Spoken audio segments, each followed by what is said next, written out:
বক্তব্যের বিষয় হচ্ছে what are the qualities of believers, মুমিনদের গুণাগুণ। একজন মুমিন কেউ যদি হয় তাহলে তার ভিতরে কি কি গুণাগুণগুলি থাকবে, এই গুণাগুণগুলি আপনাদের সামনে আমি আলোচনা করব। আমরা এখানে যতগুলি মানুষ নারী পুরুষ রয়েছে আমরা সবাই মুমিন হতে চাই না, চাই কি চাই না? আমরা মুমিন হতে চাই তো? মুমিন হতে গেলে লাভ আছে জান্নাত। রব্বুল আলামিন সূরাতুল মুমিনুনের 1 থেকে নিয়ে 10 নম্বর আয়াত পর্যন্ত মুমিনদের 7টি গুণাগুণ বর্ণনা করেছেন, যে এই 7টি গুণাগুণ যার ভিতরে থাকবে সে ব্যক্তি জান্নাতুল ফিরদাউসের ওয়ারিস হয়ে যাবে। আর একবার জোরে বলেন সুবহানাল্লাহ। যেমন পিতা মারা গেলে সন্তানেরা কি হয়, পিতামাতার ওয়ারিস হয়, সেরকম সে ব্যক্তি যার ভিতরে 7টি গুণাগুণ থাকবে সে জান্নাতুল ফিরদাউসের ওয়ারিস হয়ে যাবে। আমার ভাইরা, তবে আমি একটা কথা বলি, এই 7টি গুণাগুণগুলি নিয়ে আসার পূর্বে আমাদের ঈমানটা পরিপূর্ণ হতে হবে। আমাদের ঈমান যে রয়েছে সেই ঈমানগুলিকে আমরা ঈমানটাকে পরিপূর্ণ করে নেব।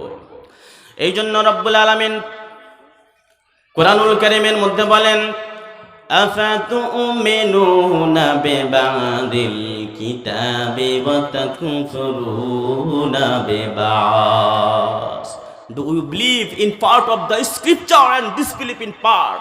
রব্বুল আলামিন বলেন, ও মানুষেরা, ও গোলামরা, তোমরা কি আমার আয়াতগুলির মধ্যে কিছুগুলিকে মানবা আর কিছুগুলিকে মানবা না? এমন হতে পারে না, পূর্ণরূপে সবগুলাই মানতে হবে। আমাদের ভেতরে এমন লোক আছে যারা যেটা নিজের জন্য সুবিধা, যেটা সহজ হবে সেটাকে আমরা মানি, যেটা কঠিন সেটা আমরা মানি না, ঠিক কিনা? এমন লোক আছেন আমাদের ভেতরে। শুধু তাই নয়, রব্বুল আলামিন অন্য জায়গায় বললেন, ইয়া আইয়ুহাল্লাযীনা আমানু দুখুলু ফিস-সিলমি কাফা। আল্লাহু আকবার। ও বিলিভার্স, এন্টার ইনটু ইসলাম। ও ঈমানদার, তোমরা পরিপূর্ণভাবে ইসলামের মধ্যে দীক্ষিত হয়ে যাও, একটু বাইরে থাকা যাবে না। ইসলামের মধ্যে যতগুলো বিধিবিধান রয়েছে যেগুলো তোমার জন্য ফরজ, সেগুলি সবগুলা মানতে হবে, একটাও ছাড়া যাবে না, তারপরে হওয়া যাবে মুমিন। আপনাকে পরিপূর্ণভাবে ইসলামের মধ্যে দীক্ষিত হয়ে যেতে হবে, প্রবেশ হয়ে যেতে হবে, এক টুল বাইরে থাকা যাবে না। আমাদের ভেতরে অনেকেই রয়েছে যেগুলো আমার জন্য কঠিন জিনিস, ওগুলো ছেড়ে দেই।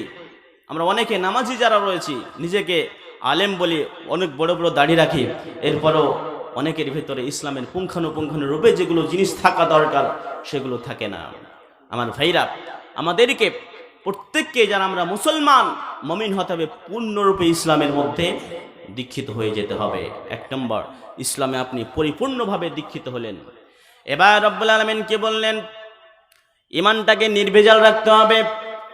রব্বুল আলামিন বলছেন, আল্লাযীনা আমানু ওয়া লাম ইয়ালবিসু ঈমানাহুম বিযুলমিন উলাইকা লাহুমুল আমনু ওয়া হুম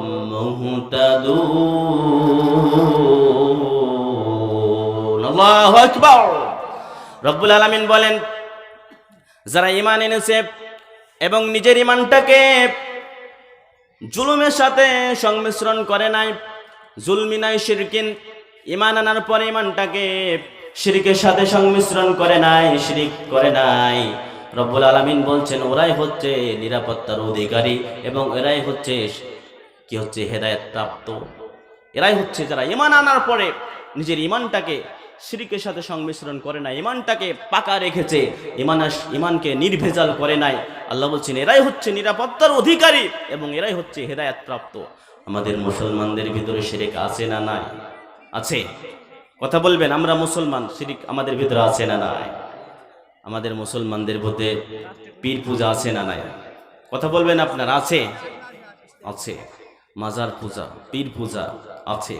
আমরা নিজেকে মুসলমান দাবি করি, তারপরেও আমরা কবরে গিয়ে মাথা ঠেকাই।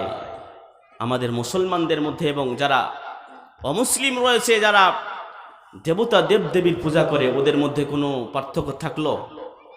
ওরা মাথা ঠেকায় কার কাছে? দেবদেবীর কাছে। আর আমরা ঠেকাই কোথায়?